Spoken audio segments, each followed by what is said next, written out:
আমরা অত্যন্ত উদ্বিগ্ন হয়েছি যে দেশে এবং বিদেশে কিছু কিছু গণমাধ্যমে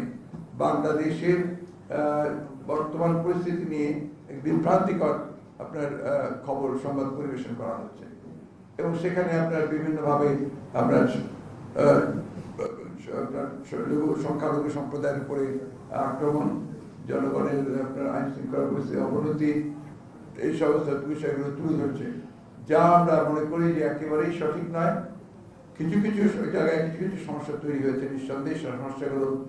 সম্প্রদায়গত হবে নয়, ধার্মিক ধর্মীয় হবে না, এগুলো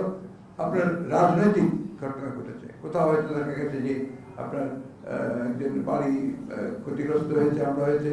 তিনি হয়তো বা আওয়ামী লীগ করেন, সেখানে সেভাবে হয়েছে। এটার সঙ্গে কোনো রাজনৈতিক দলের, বিশেষ করে আমাদের